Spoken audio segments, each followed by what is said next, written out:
a water hose that's turning us around. We aren't going to let any injunction turn us around. I'm Bill Short. I was a student here at Rhodes from 1967 to 1971. Well, I don't know what will happen now. I think we can all tell you exactly where we were the night that we found out what had happened. But it really doesn't matter with me now, because I've been to the mountaintop. I don't mind. Like anybody, I would like to live a long life. Longevity has its place. But I'm not concerned about that now.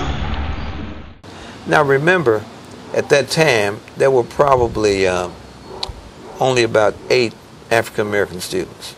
Students from here would go with us out into the community for a lot of social activities and for some movement activities. I may not get there with you, but I want you to know tonight that we as a people will get to the promised land.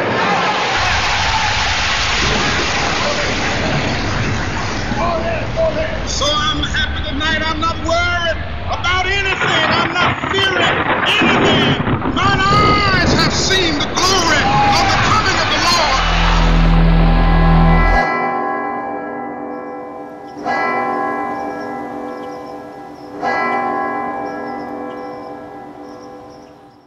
I was in the North Dining Hall, now Hyde Hall, and was having dinner with 3 friends. Hey, Charlie. Bill, I just saw Miller off the basics. I felt I should pay my respects. You could sit anywhere, but you had to have a tie to get your dinner. He's not dead yet, Charlie. Hello, Coby. Boys. I saw him saying goodbye to Professor Ferris. Today's the only time I've ever seen that kid stop smiling. It's been awful quiet in chemistry without him. I found this really interesting article. Did you read the Southwestern as a student? I did, yeah. Oh. Do you remember a columnist named David McGuire? Yes. Gentlemen? Charles? Protesting again, are we, McGuire? I don't know what you're talking about. My philosophy is this. You either dress well or you dress poorly. If you dress well, you'll marry rich. If you dress poorly, well, someone might confuse you with an intellectual and you'll get elected dorm president. So, why not both? You know, David, if you were as invested in human rights as you were in casual diner dress at the Rat, then Dr. King would be retired and I would be president. I'm not here to shake things up. I've got my coat. I've got my tie. So, what was the point of discussion? We were just talking about Miller. Vietnam was a serious event. Thank God that you have never known war like that in your lifetime. They had what was called a draft. You remember lottery night? It was December. Yep. I was on my way to Franklin. Some folks were staying for the break, and we were all huddled around that TV in the student center. Did you get a freshman to hold the rabbit ear steady? That's the trick. The first number, and I hear a squeaky voice from the back of the room. I never won a damn thing in my life, and I just won the lottery. How do you like that? Why does he have to go anyway? He's been quietly flunking for the past year. The best way to get an exemption was to have good grades and be in school. What kind of grades are we talking here? You think Han considers that when he's grading papers? That red pen is like a damn guillotine. You could always get married or maimed. There's no difference. So they'll both get you out of the draft. God bless my grandfather and his flat feet. Dr. Jones? What is it now, Jim? There's something I need to... Sir, there's something I need to... That's not right. There shouldn't be 5 people at that table. And if I have to have another talk with Barnett, I sure am glad he's graduating. He is graduating, isn't he? Please, sir, listen to me. Something horrible has happened. What is it, Jim? It's about Dr. King, sir. We had plenty to be rebellious about it, and we had many causes. It wasn't just racial. It was the sexual revolution. It was the women's revolution. It was, we had be-ins and love-ins and, you know, all that, sit-ins, and we were burning things from flags to draft cards to bras. Curfews. These are just the injustices that we need to overthrow. You're serious? Have you watched the news since February of 1960? Picture it, boys. No curfew, a phone in every girl's dorm room. Equal pay, civil rights. David, I'm not going to let you make out in Townsend Social. I had started to spend less time on campus and more time in movement activities. In 1966, I met Dr. King during the Meredith March in Mississippi. But we had a very active county campus. How was the speech last night, Coby? The Reverend took us up to the mountaintop last night, and I must say, biblical. The man's a prophet.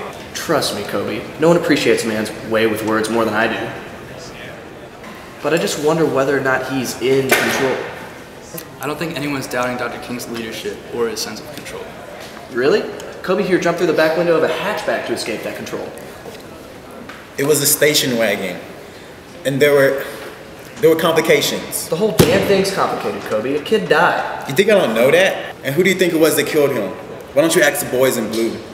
Now remember now, I was a member of this militant group called the Invaders. And we were the ones who were initially accused of being responsible for the riots. Well, there's nothing further from the truth, but at any rate, in 1968, that's what everybody believed. We were aware of the ongoing anxiety between the city and these workers and this union. Things were heating up at the time, obviously, that Dr. King was called in to help draw attention to this and to speed up the resolution that was needed. I don't think any of us had any sense of what was going to happen. I mean, we couldn't have. Where did it happen? Where was he staying? Some hotel. The Lorry. The Wright. Where? It's off Mulberry Street, somewhere near Huebner. That's just 5 miles from here.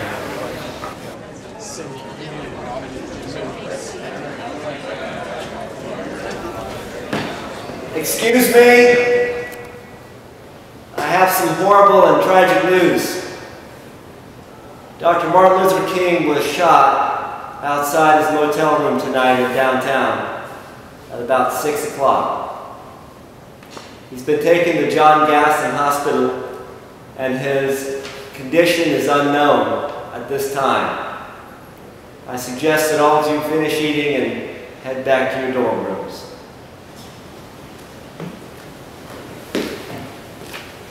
I know we were shocked, we were quiet.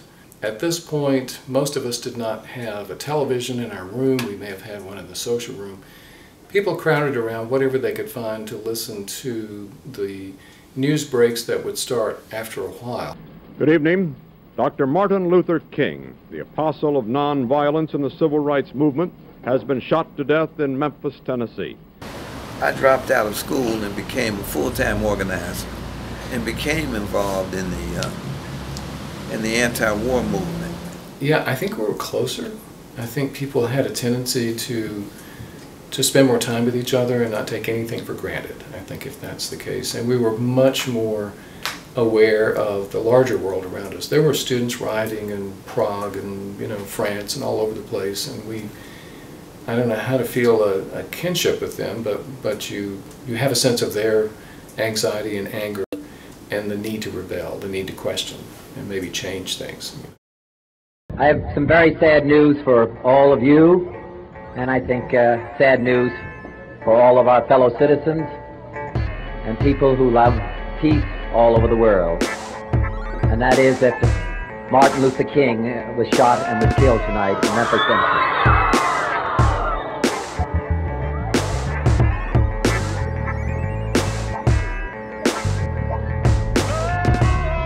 Martin Luther King dedicated his life